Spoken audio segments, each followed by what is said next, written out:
Toxic family drama. The day my sister's abuse finally crossed the line. I never imagined that the person who would wound me the deepest wouldn't be a stranger, but my own sister. Growing up, people thought we were the perfect pair. They saw two sisters who smiled in family photos, shared a bedroom, and wore matching dresses. But behind closed doors, there was a storm no one else could see. She was older, louder, and mean in ways that didn't always look like abuse, at least not to anyone but me.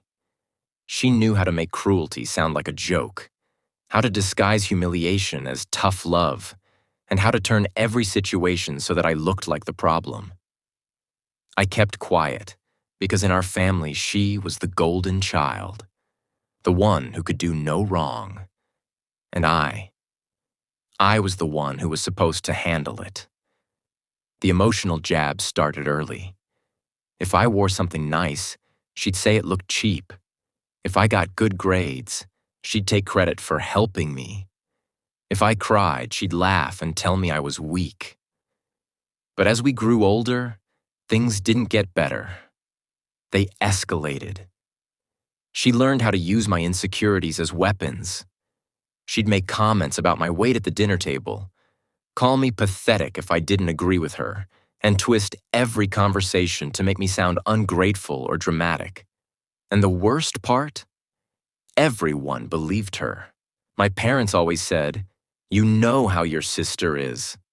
Just ignore her." But how do you ignore someone who lives to break you down? For years, I tried to stay out of her way. I'd avoid family events, skip phone calls, and pretend I was busy anytime she came around. But she still found ways to drag me back into her chaos. And then came the day everything changed.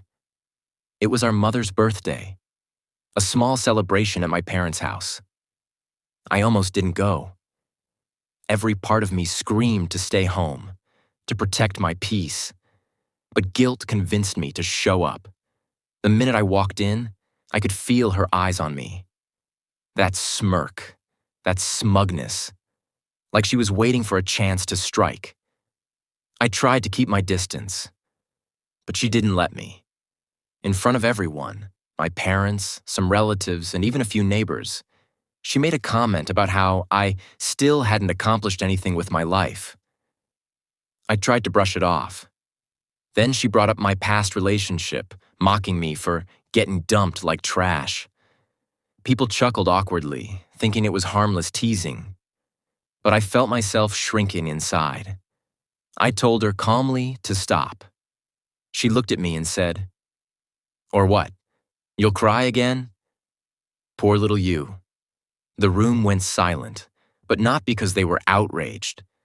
No, they were silent because they were used to this, because they expected me to stay quiet. But like a storm that's been building for years, something inside me snapped. I stood up and told her that her cruelty wasn't funny, that she wasn't honest, she was abusive. I said I was done being her punching bag just because our family was too scared to call her out. She rolled her eyes and said, "You're so dramatic. No one here cares." And that was it. I looked around the room and saw the truth.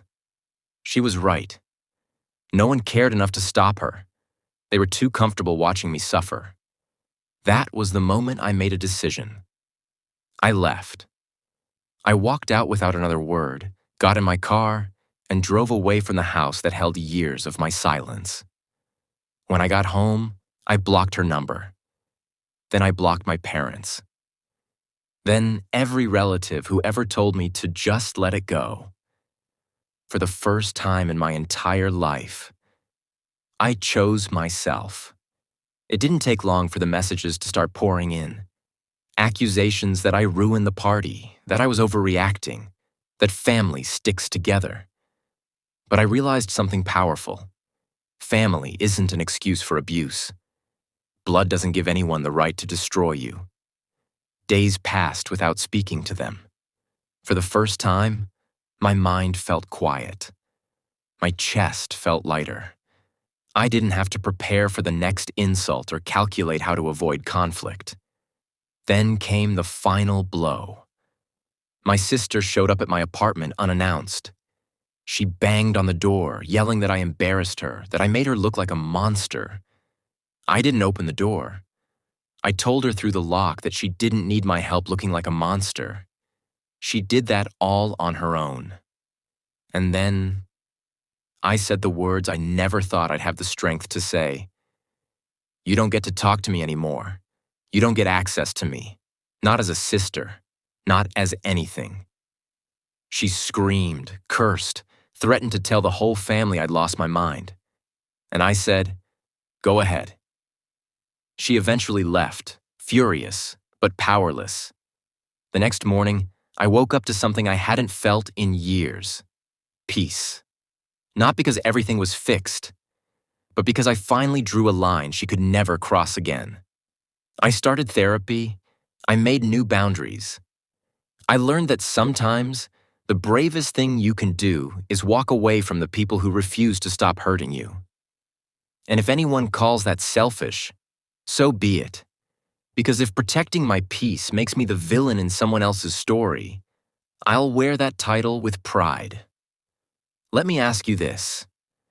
Have you ever had a family member who kept pushing you past your breaking point, and everyone else made you feel like you just had to take it? What did you do? Or what do you wish you had done? Your voice matters here. Share your experience in the comments.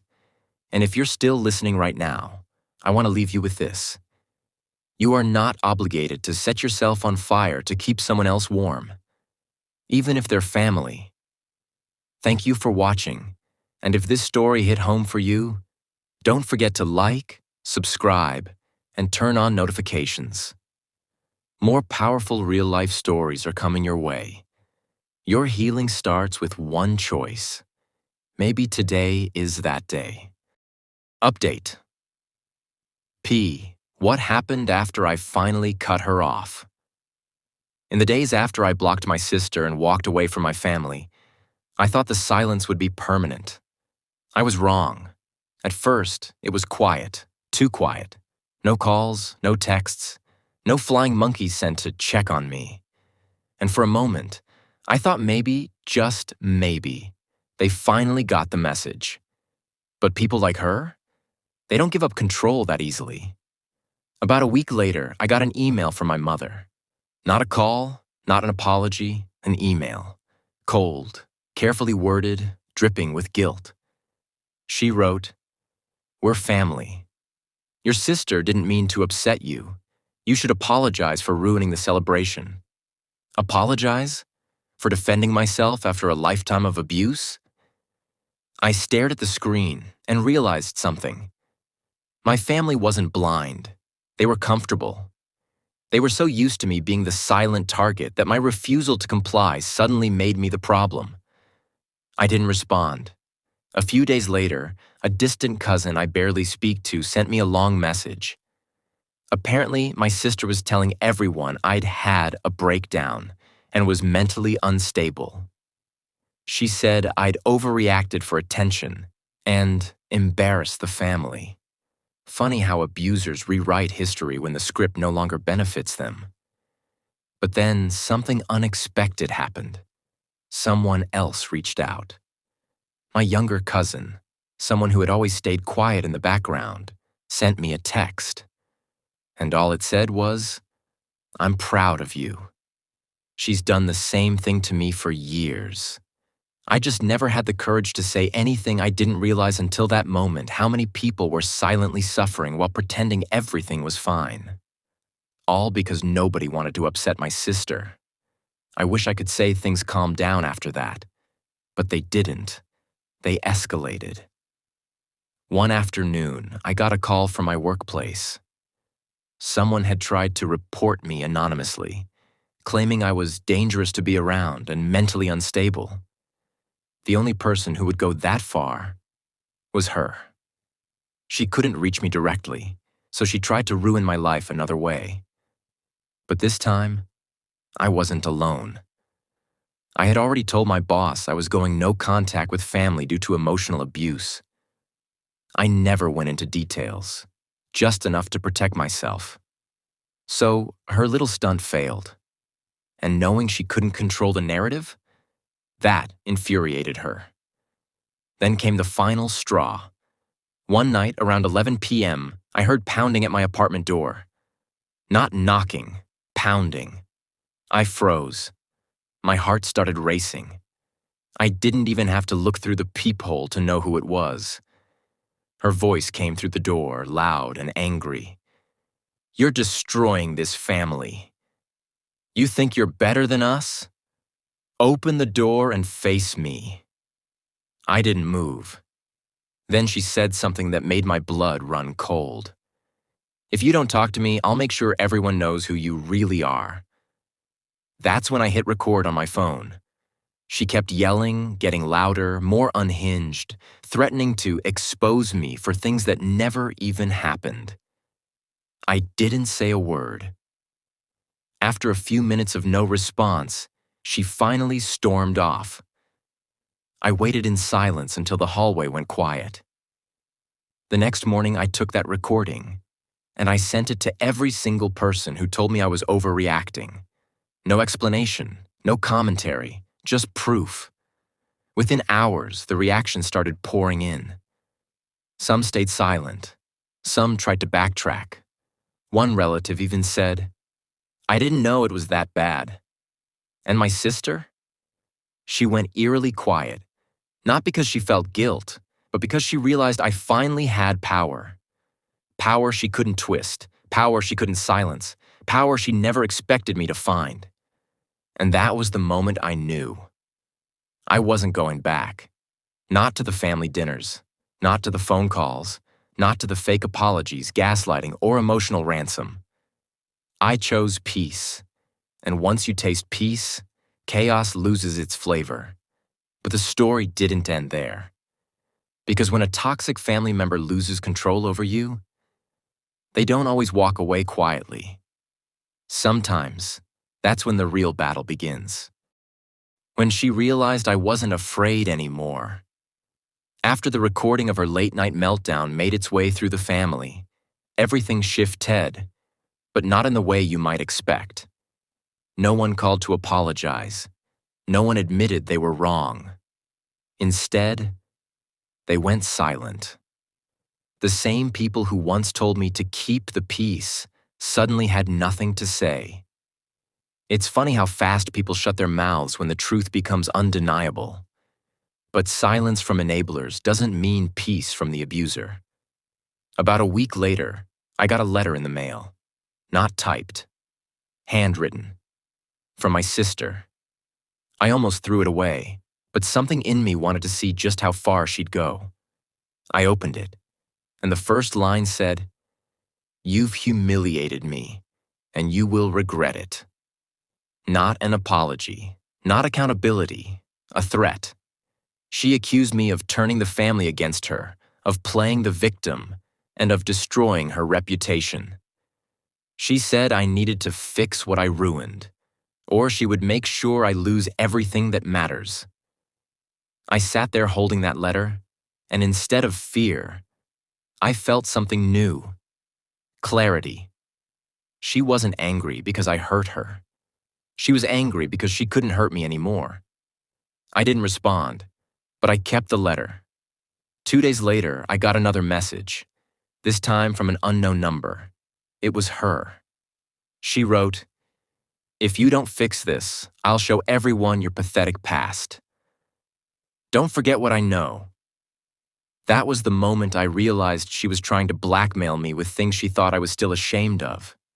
Except she underestimated me again. You can't weaponize someone's past when they've made peace with it. Still, I knew this wouldn't end with words. People like her don't stop until they're forced to. And apparently, the universe agreed. Because the moment she decided to corner me publicly, things took a turn neither of us expected. It was a Sunday afternoon. I was at a small grocery store near my apartment, minding my own business. I turned the corner into the produce section, only to come face to face with her. She froze. I froze. Then she smiled. Not a kind smile. A smile that said she'd been waiting for this moment. She walked right up to me, looked me dead in the eye, and said loud enough for strangers to hear, "So you're still acting like a victim in public now?" I didn't speak. I didn't give her the scene she wanted, but she wasn't there for conversation.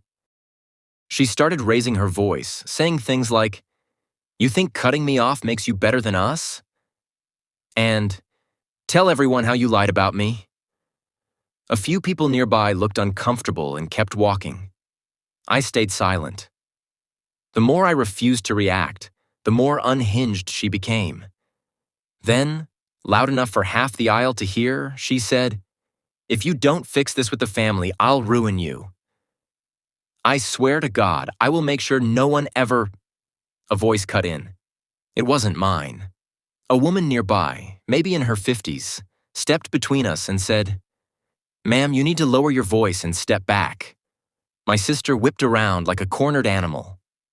"Mind your business," she snapped, but the woman didn't back down, and neither did the store employee who walked over after hearing the commotion. Suddenly, my sister had an audience, but not the kind she could manipulate. She stormed off, cursing under her breath. I stood there, my heart hammering. Not from fear, but from something I hadn't felt in a long time. Relief. Relief that I no longer needed to defend myself. Relief that she was finally exposing herself. I went home and wrote down everything that happened. I saved her letter. I saved the unknown number threats. I saved the voicemail she accidentally left me days earlier when she thought the call didn't connect. And I made a decision. If she contacted me again, I would take legal action. For the first time in my life. I stopped hoping she would change, and I started preparing to protect myself. But what came next? Nobody in my family saw it coming, and neither did she. The moment everything finally broke open. After the incident at the grocery store and the threats she sent, I knew it was only a matter of time before something snapped, for her or for me. But I didn't expect the breaking point to come from someone else. A few days later, I got a call from an unknown number. I almost ignored it, but something told me to pick up. It was my aunt, one of the few relatives who always stayed neutral, who never got involved in anyone's drama. She said, "I think you should know. Your sister tried to get the family to cut you off completely. She said you were dangerous, unstable, and that we should all report you if you contact us." I didn't even feel shocked, just tired. But then my aunt said something I never saw coming. She told me my sister had accidentally sent the wrong voice note to the wrong person. Instead of sending that threatening message to one of her friends, she sent it to the family group chat, the entire group. My parents, my cousins, aunts, uncles, everyone. In her own voice, she said, "I don't care what I have to do. If I have to lie, if I have to destroy her reputation, if I have to make everyone turn against her, I will. She thinks she's stronger now, but I'll break her again if it's the last thing I do." No one could twist it. No one could excuse it. It was pure venom. And it was undeniable. My aunt said the group chat went completely silent after the voice note. Some people left the group immediately. Others started calling each other, shocked. And for the first time in my life, nobody came to clean up her mess, not even my parents. Hours later, my mother finally emailed me, not to defend my sister, not to blame me, but to say, "I didn't know it was this bad. We should have stopped her years ago." It wasn't an apology. It wasn't enough. But it was the first crack in the wall they'd built around her. Later that night, I got one last message from my father. He said, "We're not excusing what she did. We're dealing with it." I didn't respond, because their realization came decades too late. and I was no longer interested in being the family's emotional landfill. But here's the moment that truly ended it all. A restraining order was filed. Not by me, by her own husband. Turns out, the person she'd been tormenting the longest wasn't just me. He found the courage after hearing that voice note too. And just like that, the mask she'd worn her whole life. That perfect daughter, that untouchable favorite, that fearless manipulator, shattered. People finally saw what I'd been living with for years. And I didn't show up to watch it fall apart. I stayed home. I stayed silent. I stayed free. Because surviving someone like her doesn't always end with confrontation. Sometimes the real victory is choosing not to go back. Let me ask you this. Have you ever watched a toxic family member finally expose themselves after no one believed you for years? And when it happened, did the people who enabled them ever apologize? Or did they pretend they just didn't know? Share your experience in the comments. I'm listening. And if this story hit home, don't forget to like this video, subscribe to the channel, and turn on notifications. More real, raw stories like this are on the way. Your peace is not up for negotiation. And walking away is not weakness, it's survival.